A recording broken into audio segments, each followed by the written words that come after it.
Hello, music fans. You're watching Death by Unicorn, where we talk about metal, rock, and prog music. And this is New Music Picks 2026. I'm going to talk about 7 albums that came out on May 8th, 2026, and give my quick first impressions of them, and I'll talk about them in my order of preference. And May 8th, 2026 was a really stacked day for releases, probably one of the better days of this year so far. So really, any of these 7 albums, like if they had been released in just a normal week in the year, any of them could have been the best of the week. And they're all very close in quality, so it was hard to rank. But I'm going to start off with Black Orchid Empire and their album Lore, the 5th album by this band from the UK. And it's progressive metal, it's gent, it's alternative metal, alternative rock, all combined together. And I'm putting this one in my near masterpiece tier. And this is just a band that I love. If you're a fan of Tesseract, Carnival, Vola, and Tool, I think you'll like it as well. Black Orchid Empire is like a mix of those bands, but they're also very catchy and accessible prog metal.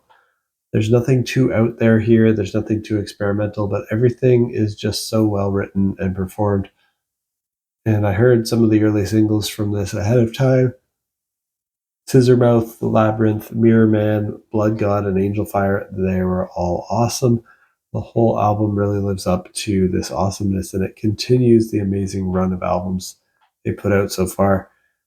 It's similar in quality to their other albums, and just another near masterpiece. So if you like this band, definitely check it out. And if you like Tesseract, Carnival, Vola, Tool, definitely give this one a listen. That's Black Orchid Empire with Lore. Next, I want to mention the band Karmanjakah and their album Diamond Morning, the second album by this Swedish band. It's progressive metal, gent, thal, which is basically gent but even lower tuned guitars, if I had to summarize what thal means. And this one's another near masterpiece. I thought Karmanjakah's debut album was excellent, and their 2 EPs before this were also very good. And the 2 singles I heard from this album ahead of time were excellent, Dove and Eye Seeing Eye, so I was excited to check this out. And it's really an interesting album. It's for fans of bands like Tesseract as well. It's genty, but very catchy, a lot of soaring, emotional, clean vocals, even some rap-style vocals during some parts of this album, which I usually don't like, but they did it really well here, and the music behind it's good. And the whole album is just so good. I decided that this band Karmanjakah has just earned themselves a spot on my ever-growing list of favorite bands, where I'll make sure I follow any music they release to the end of time now, based on how good this is. Same thing with Black Orchid Empire, though they were already on my list because I love everything they've done up until this point. So that's Karmanjakah with Diamond Morning. Check it out. Next, I want to mention Karcius with their album Black Soul Sickness, the 7th album by this Canadian band.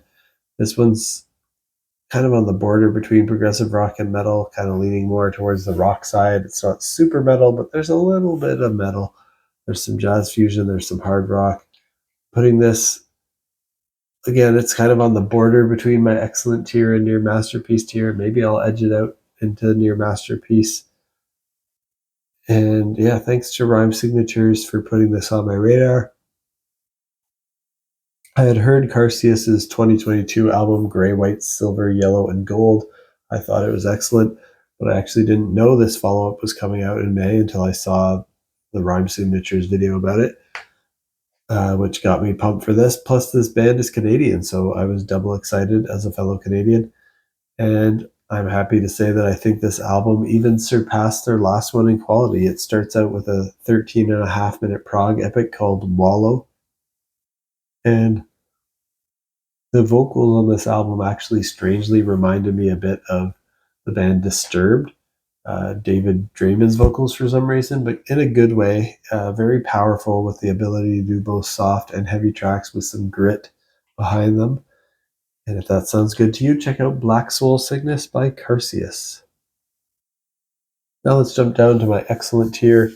First, I want to start off with Teramaze and their album, The Silent Architect, the 13th album by this Australian band. It's progressive metal, and it's in my excellent tier. Teramaze is just an excellent band. They've got an excellent catalog. They're a very melodic progressive metal band. They occasionally have Christian themes in their lyrics, but they're not too overt or blatant about it usually, so they haven't bothered me too much with their lyrics in the past, though I did find the lyrics on this album are a bit more obviously religious to me, so they kind of rub me the wrong way at some points, but the vocals and the instrumental performances from them are just amazing. The 1-2 punch of Arrow, which is a nice soft ballad, followed by Dust and Bone, which is a heavy rocker. It really shows their range and their talent. And I think this is just another worthy addition to their catalog, consistent in quality with their recent output.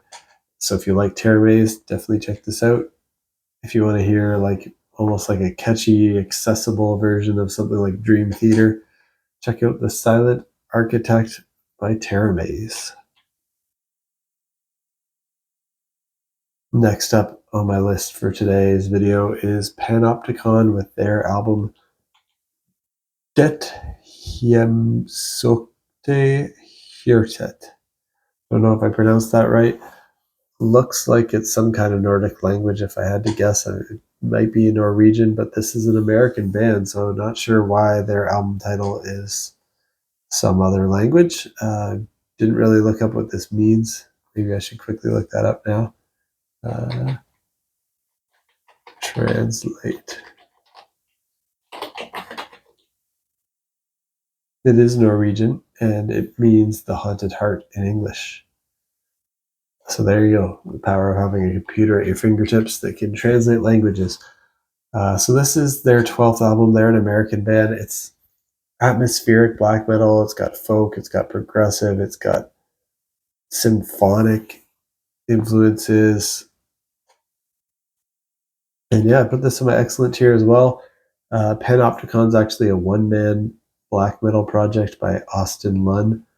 And I love their 2023 album, The Rhyme of Memory, which is excellent. And some of their other stuff they put out throughout their career has been really enjoyable for me too, but I haven't heard their whole discography yet. I think there might be some ups and downs, and it's not all as amazing as this. But this album ends with a prog epic called Ghost Eyes in the Firelight. That's 13 minutes and 50 seconds. That's awesome.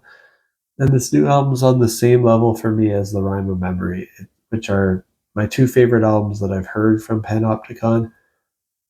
But again, I haven't heard everything, so I do have to go back. Lots of cool symphonic and folky moments in this intense, atmospheric, progressive black metal music.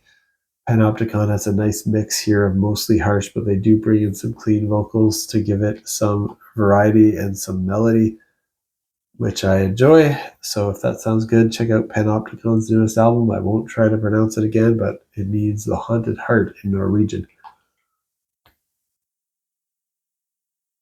Next up is another atmospheric black metal one that I want to talk about. It's A Forest of Stars with their album Stack Overflow in Corpse Pile Interface, the sixth album by this band from the UK. This one's more avant-garde atmospheric black metal. It's got progressive metal, ambient, folk, and psychedelic influences. Also in my excellent tier. This one's a band that I've never heard before, but upon hearing the opening track of the album, Ascension of the Clowns, it got me really interested. So I listened to the whole album. Vocals here alternate between this almost spoken word that sounds really anguished and a more typical sounding black metal shriek. And then there's also intermittent use of female clean vocals here that add nice variety. The last two tracks on the album are long prog epic tracks with 17 minutes long and 15 and a half minutes respectively. And everything is just a great sonic journey. It gives me the vibe like it's a concept album, but I didn't really look into it much, and I definitely need to listen to it more to grasp what's all going on. But it was a cool sonic journey. So if you like atmospheric black metal, check out Stack Overflow in Corpse Pile Interface by A Forest of Stars. And then last one in my video today, I want to mention the Lemon Twigs and their album Look for Your Mind, also in my excellent tier, the 6th album by this American band. It's psychedelic pop rock, very old school sounding. I thought the last Lemon Twigs album, A Dream Is All We Know from 2024, was good, but I did not go back to it much. It's not my main style of music. And I was hoping they could outdo that one here. If you're a fan of late 1960s music from the Beatles and the Beach Boys, it sounds very retro like that, like it could have come out at that time. This isn't super complex music, either lyrically or musically, though there are great chord progressions, great melodies, vocal harmonies, and key changes. And it's mostly just great, catchy songwriting and hooks. And I just feel this is even better than their last album. And my favorite track currently is called Two or Three. So check that out as a preview track for this one. And if you like that, then you'll probably like the whole album. And if you don't like that, then you probably won't like the whole album because there's not too many curveballs or surprises here. If you want a retro sounding 1960s pop rock album, this is that done expertly well. So check out Look for Your Mind by the Lemon Twigs. And that's it for my first impressions on these 7 albums that came out on May 8th, 2026. What do you think of these albums? Let me know down in the comments. And did anything else come out recently that you think I might enjoy? Also let me know. And if you like metal, rock, and prog music, you're in the right place. So hit that like button and hit that subscribe button so you can stay in the loop of when I post new videos. My next video in this series of New Music Picks 2026, I'll be talking about new releases from Periphery, Crownlands, Advent Horizon, Bruce Sword, Port Noir, and Sum of Seven. Really excited to listen to all those. I think that'll be a great week as well. Looks like May is probably going to be the strongest month of the year so far, I think. So really pumped for all the great music in May. And hope you are too. Hope you're interested in seeing my first impressions on those. So I'll see you on the next one, and peace out.